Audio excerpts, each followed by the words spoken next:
bulles, bienvenue dans la bulle de Virginie, bienvenue aux Gémeaux pour votre guidance de l'été. On va voir quelles sont les énergies pour vous qui ont l'air de ressortir pour cet été. J'ai déjà fait 6 guidances, 6 signes. On va un petit peu voir ce qui vous réserve. On a quand même beaucoup des énergies plus ou moins similaires dans l'absolu. On va voir si vous faites partie des mêmes tendances, on va dire. Alors, j'ai déjà fait les Verseaux et les Balances, donc les autres signes d'air. Donc ici, vous êtes le 3e signe d'air. On fait la guidance ici avec le regard miroir de l'âme. Et on arrive justement avec cet effet miroir du transgénérationnel. Ce qu'on pourrait peut-être conseiller ou dire à notre enfant intérieur, de prendre un recul, une forme de nostalgie ici par rapport au passé. On peut avoir un besoin sur le plan émotionnel de ralentir ici, de se laisser guider. Oui, vraiment le côté ralentir et zen. Peut-être pour certains de partir à l'étranger, d'aller vers une autre culture. Mais moi, j'ai cette sensation effectivement pas d'une autre culture, mais d'un autre temps. D'un autre temps où on prenait le temps. Avec une autre, effectivement, quand j'ai une autre culture, c'est pas une autre culture que la nôtre dans le temps, au niveau géographique, c'est par rapport à notre timing du moment. Comme si à l'époque de nos grands-pères, de nos grands-mères, on vivait mieux, on vivait autrement, on vivait plus calmement. Enfin, vous voyez un petit peu cette énergie ici. On a peut-être envie d'apprendre, de faire un premier pas vers autre chose. Il y a comme un apprentissage ici en sagesse qu'on apprend peut-être de nos grands-parents ou autres. Il y a peut-être un apprentissage aussi concernant, comme je disais, le transgénérationnel, où on voit au-delà de ce qu'on voulait bien nous montrer. Pour certains, il y avait peut-être une part de déni par le passé quant à ce qu'on voulait bien nous dire. Et ici, petit à petit, j'ai l'impression qu'on se dirige vers l'envie d'apprendre, de découvrir ce qu'on vient finalement de mettre face à nous. Il y a un petit peu de ça, j'ai l'impression. Comme si on venait de découvrir quelque chose, de faire un premier pas vers quelque chose et qu'on acceptait de voir, de découvrir petit à petit ce qu'il y avait à y voir, à y découvrir, à y prendre peut-être comme leçon, comme apprentissage. Pour certains, des masques tombent, les apparences, ici c'est vraiment ça. Parce que là, avec déjà le miroir, avec la petite fille et la dame âgée, l'apparence fait beaucoup. Notre enfant intérieur, même qu'on soit vieux, reste notre enfant intérieur. Et un petit peu ça ici, avec cette carte de l'apparence qui nous montre parfois le masque de la beauté, la culture de la beauté, qui montre que quand on est beau, peut-être que les gens s'intéressent à vous, bien qu'on va s'intéresser à des gens aussi beaux que nous. On peut avoir un petit peu cet esprit-là. Et qu'une fois qu'on vieillit et qu'on commence à perdre de sa beauté, peut-être qu'on commence effectivement à revoir nos exigences à la baisse. Alors c'est un peu dur peut-être ce que je dis, mais peut-être que certains s'y retrouveront. Il y a quelque chose ici où quand on se voit dans le miroir, c'est pas qu'on se trouve moche ou qu'il y a ça, non, ça n'a rien à voir avec ça. C'est vraiment par rapport à une question d'apparence. Il peut y avoir ici peut-être des rencontres ou une prise de conscience que l'apparence n'est pas tout. Alors quand je dis que l'apparence n'est pas tout, c'est aussi bien, comme je disais, dans la façon de vivre ici, comme on parlait, plus ancestrale, plus vieillotte peut-être, voyez. Et se dire que finalement c'était peut-être mieux, c'était peut-être plus authentique, plus proche peut-être finalement de ce que vous êtes et de vos ressources, mais qui ne correspond peut-être pas au timing du moment. On a à nouveau la carte de l'apprentissage qui ressort. Là on avait le premier pas dans le sens pratique, et ici on a le côté théorique. Donc vous voyez, il y a vraiment quelque chose. Vouloir en apprendre plus ici. J'ai des personnes qui vraiment, je parlais, vous voyez, du côté émotionnel, et ça ressort ici. Ce côté beauté et la sexualité ici. Comme si il y avait un lien où on apprend que peut-être qu'avant on se disait oui, il fallait que cette personne me plaise physiquement pour que ce soit possible au niveau charnel. Peut-être qu'il y a quelque chose ici où on dit tiens, cette personne, étrangement, elle ne me plaît pas. Mais il y a un truc qui m'attire. Il y a une chimie, un charisme, un magnétisme qui m'attire, alors que peut-être cette personne, je ne la retrouve peut-être pas belle. Peut-être que c'est la nuance entre le charme, la beauté. Il peut y avoir quelque chose comme ça, on change de regard, comme si peut-être quelqu'un qui ne vous plaisait pas avant commence peut-être à vous plaire, par exemple. Il y a ce type d'énergie ici où on se dit petit à petit, on va peut-être changer son regard sur les choses, sur la situation. Apprendre à faire un premier pas vers un autre regard, une autre façon de faire, une autre façon de voir. Il y a un peu de ça ici. En tout cas, on prend du recul, une forme vraiment d'indépendance, ça ressort extrêmement fort ici. Et on a la carte du Gémeaux qui sort. La carte du Gémeaux, on est encore dans la période du Gémeaux, hein, et on a justement cette espèce de retrait, d'autonomie, d'indépendance peut-être, pour réfléchir tout seul, soi-même, sans se laisser influencer peut-être par l'extérieur. Hein. On a pris de la hauteur pour pouvoir revoir les choses. Pour certains, on a pris de la sagesse par rapport peut-être au côté financier aussi. Peut-être que c'était une question de finance, d'image, de pouvoir d'achat. Peut-être que vous ou l'autre gagnez mieux votre vie que l'autre ou moins bien. Et peut-être qu'on avait l'impression qu'il y avait un fossé au niveau de l'apparence quant aux différents pouvoirs peut-être d'achat. Ça peut revenir aussi là-dessus, que finalement quelqu'un qui est dans une belle robe, une belle voiture, attire plus le regard, mais n'est pas forcément plus aimable, plus aimant, ou moins aimable, moins aimant si on n'a pas la voiture et la belle robe. Mais il y a comme un changement de regard par rapport à cette histoire d'apparence. Et je dis parfois, même pareil, quelqu'un de plus jeune, de plus vieux, se dire oui, non, cette personne est trop jeune pour moi, trop vieille pour moi. Et finalement, ça change quoi? Cette apparence d'avoir l'air plus beau, d'avoir l'air plus jeune, d'avoir l'air plus riche, d'avoir l'air mieux habillé, d'avoir l'air peut-être plus instruit, parce qu'on a quand même l'étude ici. J'ai l'impression qu'il y a une grande nuance d'être peut-être d'une autre culture. Il y a quelque chose ici qui prend naissance dans votre regard et que vous donne envie d'en savoir plus, de creuser davantage à ce niveau-là ici. On va aller voir avec le tarot oracle, la magie des mondes, ce qu'on peut nous dire en plus pour les Gémeaux pour l'été 2024, s'il vous plaît. On nous parle d'un as de denier, il y a un nouveau départ pour quelque chose ici. Hein. Il y a vraiment un nouveau départ, mais je crois que justement c'est par rapport à un changement. Alors, pour certains, il y a une tentative de lâcher prise, c'est pas encore totalement fait, hein. Mais c'est en cours, moi j'ai envie de dire. Il y a un apprentissage dans ce sens, on commence à faire un pas. Je dis, on passe de la théorie à la pratique, voire on se lance dans le bain au niveau pratique et puis on se dit, je vais quand même aller m'informer au niveau théorie. Parce que c'est vrai que parfois, on est attiré par quelqu'un, on ne sait pas pourquoi et on y va.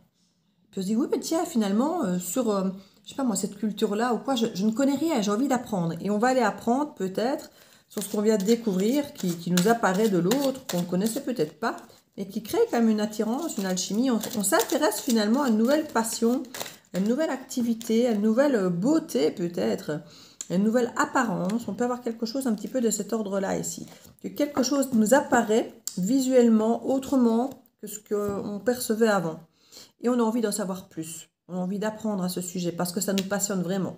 C'est quelque chose qui vient nous chercher sur le plan vibratoire, charnel, attraction. Il y a vraiment quelque chose à ce niveau-là.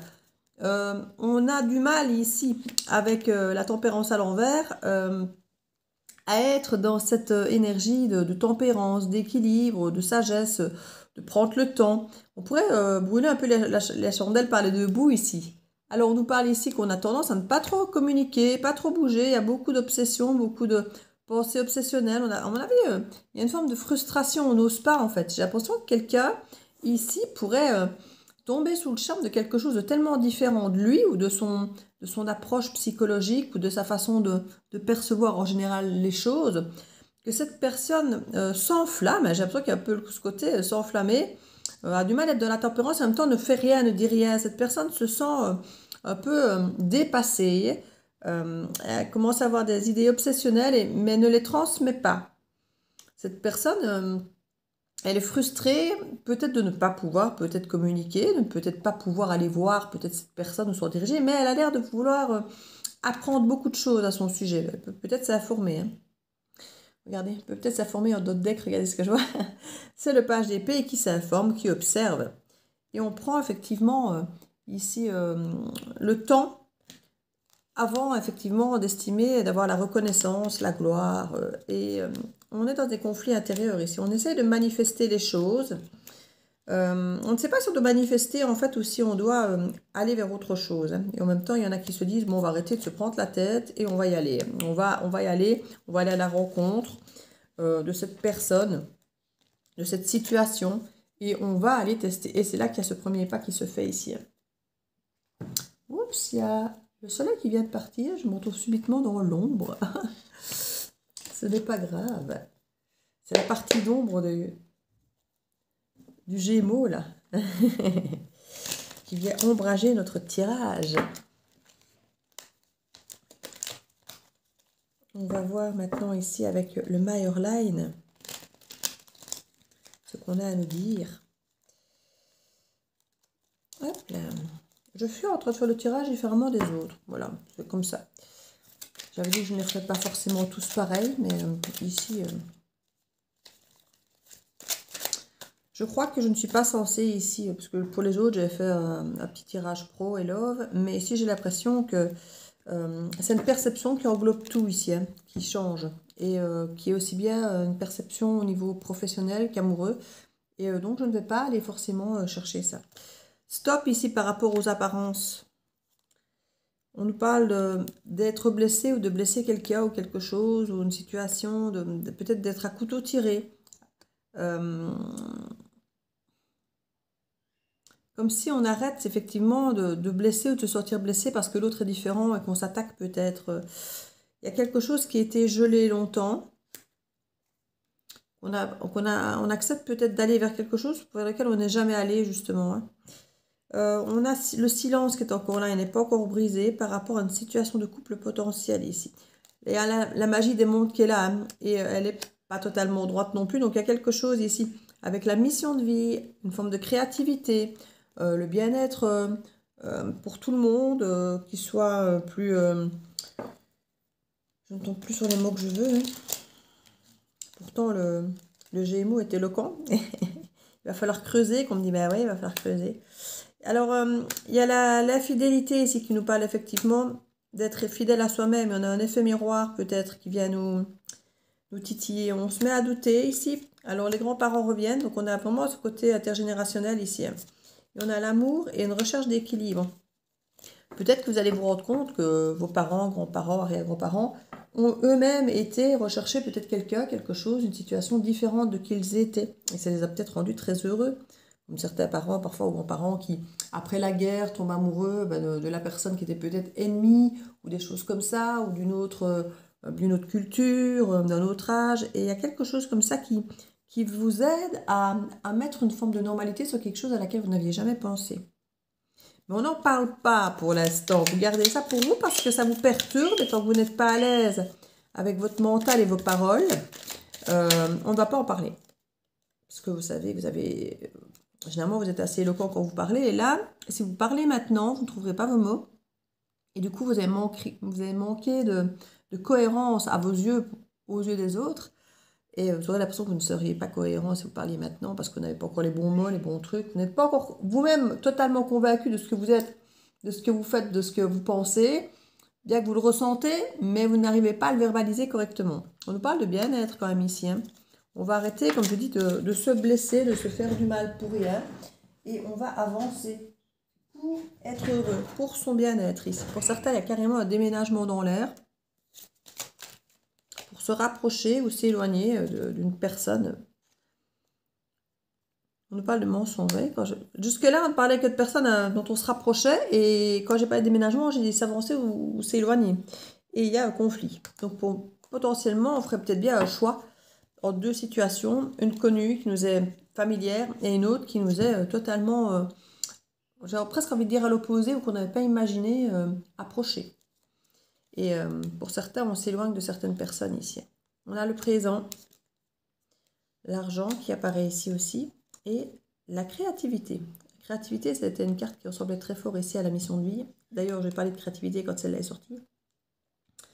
Et on a certainement envie de se rapprocher. Alors peut-être que vous êtes face à quelqu'un qui justement est dans l'artistique et créatif. Alors le Gémeaux a un côté très artistique et créatif.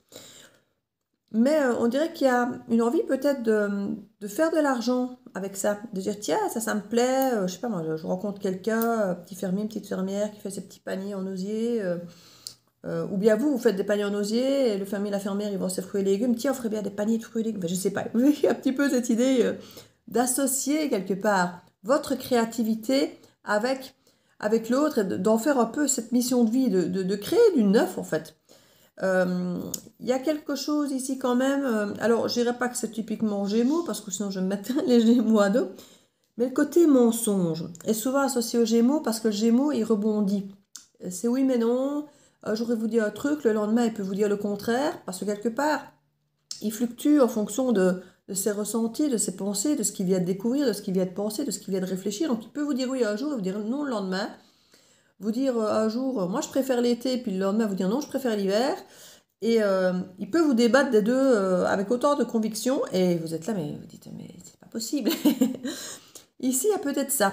Hein, on est peut-être un peu perdu dans le moment présent, justement à cause de ça, parce qu'il y a peut-être des incohérences entre ce qu'on a toujours dit, ce qu'on a toujours fait, et puis là, ce qu'on est en train de dire et faire. On se dit, oui, il doit y avoir un mensonge quelque part. C'était quand le mensonge? C'était avant, c'est maintenant. Et on essaie de comprendre un petit peu ce qui se passe. En tout cas, certaines personnes vont peut-être vous dire ça, et c'est peut-être pour ça que vous allez vous éloigner de certaines personnes ici, pour votre bien-être. Peut-être que certaines personnes en veulent aussi à vos sous. Peut-être qu'ici, ils voient que vous allez mettre vos sous ailleurs, dans quelque chose qui ne les concerne pas, dans quelque chose de peut-être nouveau, qui à leurs yeux sont, entre guillemets, pas réfléchi, dangereux, incohérent. Mais vous y voyez une opportunité, vous d'aller potentiellement vers quelque chose que vous ne connaissez pas. On a à nouveau la carte du conflit qui ressort. Et on a les réseaux. Ouais, faites attention avec les réseaux. Et on a la joie à l'envers. N'espérez pas qu'en mettant sur les réseaux votre idée, votre projet original, hein, différent, qui vous bouscule, qui vient vous chercher, vous, les tripes et tout, mais que les autres vont trouver bizarre. Les autres vont dire, mais faites un plomb, en fait. Qu'est-ce qu'il fait? Qu'est-ce qu'elle fait? Vous allez risquer de rentrer en conflit avec les gens parce que vous allez me dire, on s'en fout des gens, hein. Mais le problème, c'est que vous allez mettre votre énergie où ça n'a pas besoin d'être mis. Et puis vous allez peut-être alors vous allez me dire, c'est peut-être pas plus mal de le savoir, et je vous rejoins, mais en même temps, c'est pas toujours nécessaire de dire, voilà, si je m'expose, que je dis qui je suis, ce que je veux, là où je veux aller et tout, ceux à qui ça ne va pas, bon, moi je le saurais, et je pourrais éventuellement m'en éloigner, ou extraire ces gens de ma vie, ou... Oui, c'est une façon de faire un tri, bien sûr. Mais maintenant, est-ce que c'est obligatoire? Est-ce que c'est nécessaire? Est-ce qu'on est obligé d'aller à la confrontation? On peut avoir des avis différents et autres. Il faut peut-être le temps que les gens digèrent. Alors, est-ce qu'ils ont besoin, entre guillemets, de digérer, soi-disant, ce que vous choisissez comme dans votre vie? Ça, ce sera une fois de plus à chacun de le décider. Votre vie, c'est votre vie, et les autres n'ont rien à dire. Point. Ils sont d'accord, ils ne sont pas d'accord. Est-ce que ça change quelque chose à votre vie? Alors oui, c'est moins confortable si effectivement les gens qui nous entourent ne sont pas en accord avec nos choix, nos décisions. On a d'ailleurs des séparations qui s'opèrent. Hein. Moi, je la vois à l'envers. Hein. Donc, on crée peut-être des séparations, et c'est pour ça qu'on garde le secret. Hein. Voilà. Parce que la carte m'apparaissait à moi à l'envers. Quand je vous la montre, je l'avais dans l'autre sens, donc elle apparaissait à l'endroit pour vous. Mais on garde le secret justement peut-être pour éviter des séparations, des divergences d'opinion et des trucs comme ça. Vous allez travailler quant à célébrer quand même ce que vous venez de comprendre. Hein. C'est quand même une... Et il y a des invitations dans l'air, hein, d'âme à âme. Et il y a un soutien, une union vraiment. Et peut-être que pour certains, vous allez peut-être regretter de ne pas avoir fait ça plus tôt. Ça pouvait être une amitié qui est en train de changer parce que vous changez de regard sur cette personne. Vous avez appris beaucoup de choses. Et il y a vraiment une perception de rencontrer l'autre différemment. Vous étiez sous une forme d'illusion, alors soit positive, soit négative, hein, mais là, votre regard change. Alors peut-être que vous ne voyez pas les différences comme un problème à l'époque et que maintenant, vous le voyez, par exemple. Parce qu'on a quand même des conflits et des séparations, des choses comme ça. Donc pour certains, la différence n'aura plus aucune importance alors que ça en avait. Pour d'autres, ce sera l'inverse. La différence qui semblait n'avoir aucune importance, maintenant pour en avoir. En tout cas, il y a une forme de lucidité qui vous apparaît vraiment, et vous avez vraiment envie d'en savoir plus concernant votre enfant intérieur, une mise en lumière, un épanouissement. Et un tas de choses peuvent s'effondrer, hein, des passions, des fusions. Il y a un effondrement qui se fait parce qu'on n'avait rien vu venir. Hein. Pour certains, d'autres peuvent rester sur la réserve parce qu'ils ont peur de souffrir de cette fusion. Ils pourraient avoir peur d'une énergie tierce, que tout ne soit pas totalement clair. Il faut peut-être décider effectivement de savoir comment on va travailler sur cette chose qui peut être éphémère dans un premier temps, mais en tout cas sur laquelle on n'a pas de certitude quant à l'avenir. Si effectivement une énergie tierce, c'est pas forcément un amant ou une maîtresse, hein, mais ça peut simplement être, comme je dis, si on est dans des différences par exemple de culture, un père qu'il faut peut-être dépasser, des façons de faire, que ça ne se fait pas dans sa culture ou autre, ou des choses, vous voyez, ça peut être des différences de culture, de religion ou autre, peu importe. Il peut y avoir des distances aussi à parcourir au niveau de l'énergie tierce. Voilà, donc l'énergie tierce, c'est pas toujours une personne qui est dans la sexualité au milieu de la relation. D'ailleurs, ça ne concerne pas qu'une relation aussi, ça peut être aussi par rapport à une activité ou par rapport à quelque chose que vous avez toujours dit, oh non, pas ça. Et puis qu'en fait, un jour, vous testez, vous dites, mais finalement, j'adore, j'aurais dû faire ça plus tôt. Je sais pas, moi, on va même prendre l'idée d'un sport. Oh non, le handball, moi, j'aime vraiment pas, hein, ça me tente pas. Et puis un jour, vous testez, parce que vous remplacez quelqu'un, qu'on vous demande de vite, vite, vite venir remplacer. Vous dites, oh non, hein, et puis finalement, vous vous rendez compte que vous adorez ça, quoi, vous kiffez ça. Et du coup, vous voulez en savoir plus. Mais pourquoi est-ce que j'ai toujours pas aimé ça? Pourquoi est-ce que j'ai toujours dit non? Pourquoi? Vous voyez, ben, ça peut être une situation comme ça, ou quelqu'un, où je dis, c'est une fois de plus une question de croyance limitante ici. Hein. Il y a vraiment une croyance limitante qui tombe dans le bon ou dans le mauvais, mais votre regard change sur une situation, sur quelqu'un, sur une activité. Il y a vraiment quelque chose dans ce sens. Hein. Et du coup, pour vous, je vais mettre la bulle de Virgie, tout domaine, et pas justement à la pro ou la love. De toute façon, il y a du pro et du love dans la bulle de Virgie, tout domaine. Donc, on va voir ce qui va ressortir, ce qu'on a à vous dire. Rancune. Ah, il peut y avoir des rancunes. Alors, vis-à-vis de vous, vis-à-vis de la personne, il y a peut-être eu des rancunes avec la personne avec qui vous changez de regard. Hein. Peut-être que vous n'aimiez pas son comportement, sa façon de faire, vous en avez peut-être voulu d'avoir fait telle ou telle chose que vous ne compreniez pas. Peut-être que maintenant, vous êtes en train de revoir ça. Culpabilité. Hein, vous êtes en train de... Alors, soit c'est la personne qui revient et qui se sent coupable parce qu'elle se rend compte que vous avez de la rancune sur elle par rapport à ce qu'elle vous a fait, et vice-versa, bien sûr. Et soit vous pourriez, vous, vous sentir coupable, effectivement, d'avoir été rancunier, finalement, peut-être pour pas grand-chose, quand vous analysez un petit peu dans votre tête ce que la personne a réellement fait, qui était peut-être simplement juste différente de vous. Ici, on nous parle de passion, de loisir. Vous voyez, on parle de quelque chose qui vous nourrit quand même, qui vous parle, qui vous fait vous sentir complet. Que ce soit en amour ou dans une activité. Il y a le « je suis désolée hein ». Je vous dis, cette rancune et cette culpabilité, on voit qu'elle n'avait pas lieu d'être. Et il y a des pardons, des excuses qui sont là, qui arrivent. Parce qu'on n'avait pas compris, je crois, cette différence. On nous parle de rêves et d'illusions. Il y a peut-être des choses auxquelles vous ne vouliez pas croire par le passé parce que justement la différence était trop grande. Et là, je crois qu'on pourrait changer. Il y a des mauvaises habitudes dans l'air et des surprises et des secrets. Moi, je crois que vous avez l'habitude, alors une fois de plus, croyance imitante possible, hein, d'avoir des mauvaises habitudes de toujours dire non, pas ça, non, pas lui, non, pas elle, non, ça ne me plaît pas. Une crêpe framboise, non, non, merci, je n'aime pas la framboise, ça me met l'acidité. Et puis en fait, un jour, vous mangez plat de framboise parce que vous avez l'occasion lors d'une balade d'en manger tout plein à travers l'arbre. Vous dites, mais je ne suis pas malade en fait, je n'ai pas de problème avec l'acidité, tout va bien. Mais en fait, moi, je kiffe les framboises. Vous voyez, c'est comme si vous avez dit non, ça, c'est pas bon pour toi, tu ne peux pas y aller. Et que par habitude, bah, vous avez toujours dit non. Ou l'inverse, bien sûr. Et puis là, vous avez une super surprise, en fait. Mais en fait, j'adore ça, ça ne me fait pas de tort. Et là, il y a vraiment ce côté. Alors, rêve, illusion, potentiellement, c'était dans l'autre sens. C'est peut-être quelque chose que vous avez toujours cru bon pour vous. Et puis un jour, vous vous réveillez et vous vous rendez compte qu'en fait, ça vous est mais hyper néfaste, en fait.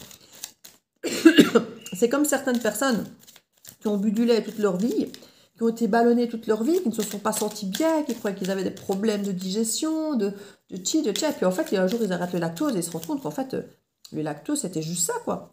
Qui pourrissait leur vie. Et maintenant qu'ils ont compris, ben, plutôt que de dire, oui, le lait, c'est bon pour la santé, c'est bon pour les os, ça fait grandir. Ben, maintenant, vous dites, non, moi, le lait, j'arrête parce que je ne le digère plus. Vous voyez, ça peut être quelque chose de cet ordre-là, de se dire, voilà, avant, j'avais idéalisé ce truc-là, ça avait l'air génial, et en fait, maintenant, je réalise que c'est vraiment pas fait pour moi, quoi.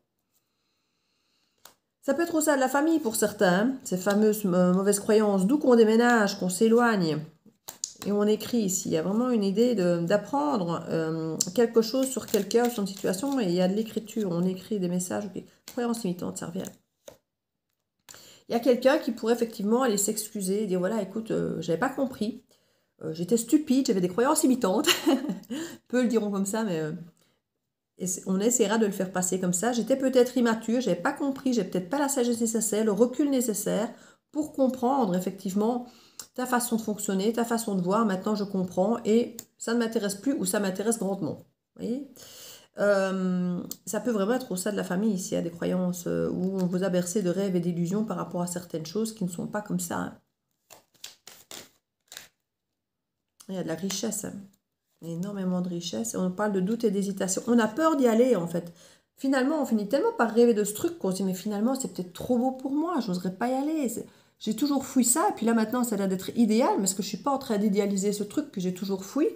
Est-ce que finalement je dois vraiment y aller? Est-ce que c'est fait pour moi? On se met à douter, parce qu'on a ouvert une brèche en déconstruisant les croyances limitantes, mais on n'est quand même pas sûr de pouvoir y aller clairement. On a plus conscience que ce n'est pas mauvais pour nous. On commence même à se dire que ça pourrait être super pour nous, mais finalement, ça finirait presque par faire peur de se dire ouais, mais est-ce que je suis à la hauteur de ça, éventuellement?